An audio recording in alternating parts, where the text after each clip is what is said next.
namatay yung parents ko. Namatay yung dalawa kong kapatid. Medyo nakamove on ako doon. Kasi, hindi ko alam bakit sa ngayon, nawala yung kuya ko ngayon. Siguro hirap makaano.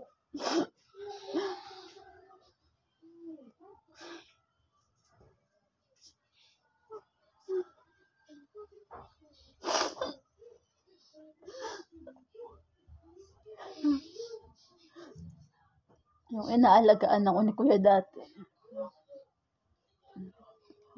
Sabi ko sa kanya, uuwi na ako doon. Uwi na ako doon sa kapatid kong, sa iba kong kapatid. Kasi, yung time na yun, yung kuya ko kasi may sariling pamilya. Siyempre, gusto niya alagaan ako. Pero sabi ko, doon na ako sa bahay. Kaya ko yun, kakayanin ko. Kasi, siyempre, gusto ko rin makatulong kasi may pamilya ka. May mga anak na dapat din asikasuhin. Siyempre, bilang isang tatay ka, mas kailangan mong asikasuhin mo yung pamilya mo. Huwag na ako.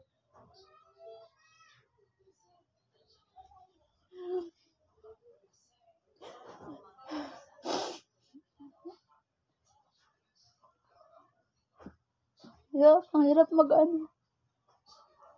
kasi, hindi ko kasi akalain talaga sa totoo lang. Na siya mismo, na parang kaming na-stroke. Na parang yung kanya, parang bumitaw agad. Hindi ko alam, ba't bumitaw agad? Hindi ko alam.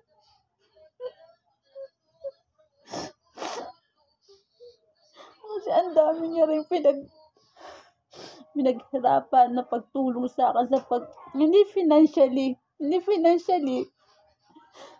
Sa totoo lang, si kuya ko, ang daming tinulungan. Hindi kailangan, para sa kanya, hindi importante ang pera. Pero marami siyang tinulungan. Marami siyang pinasaya. Kahit mga problema yung kasama niya, ng mga kapatid niya. Kahit wala siyang maitulong dahil sa pera, kasi wala siyang pera. Nagko-construction siya. Minsan wala. Pero kahit wala siyang trabaho, di siya makapunta sa trabaho. Napunta pa rin siya sa ibang tao o sa mga kapatid niya para makasama, makatulong. Doon siya magaling sa pagtulong.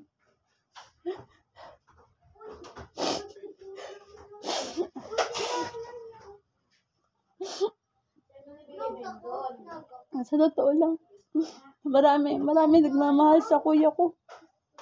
Kasi kahit na wala siyang masyadong magandang trabaho at wala siyang maraming pera, pero masaya si kuya ko.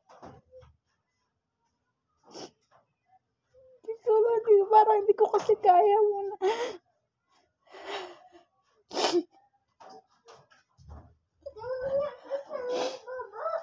Dati, ako yung nakahiga dito. Ako lagi dati ang nakahiga dito. Na-stroke ako. Diyan ako nakahiga lagi dati. Binabantayan niya lang ako dyan. Nahiga dyan sa gilid. Diyan din ako si kuya ko. Ngayon, na-stroke siya. Siya yung nakahiga. Kaso, hindi niya talaga kinaya. Inano niya na lahat. Kaya yan. Naantay namin si Papa Taba. Kaya, inaantay namin si kuya kasi nagbibihis na siya. Oo, wala na, magtatakbo.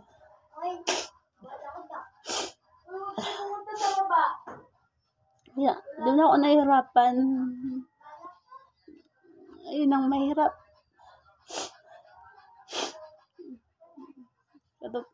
Akala ko talaga ako talaga mauna sa amin eh. Akala ko ako yung susunod sa pamilya ko.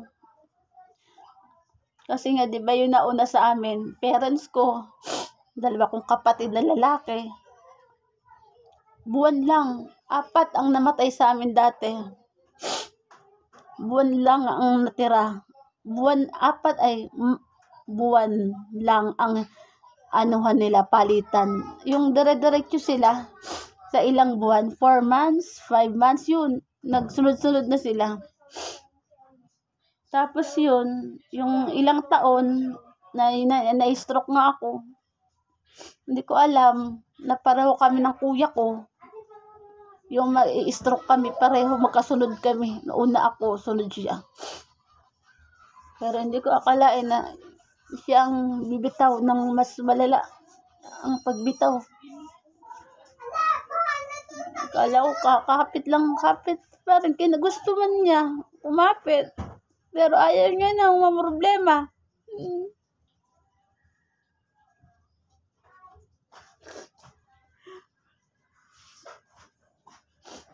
Dapat yung hospital sana ulit namin. Pero ayaw niya na. Siya na mismo ang nagdesisyon. Bumitaw na siya. Hindi na.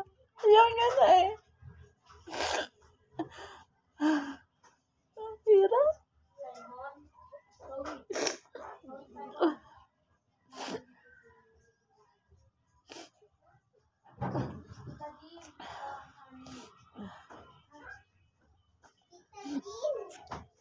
Alam ko lagi ka nandyan. Alam ko. Nandiyan ka pa rin sa tabi namin lagi.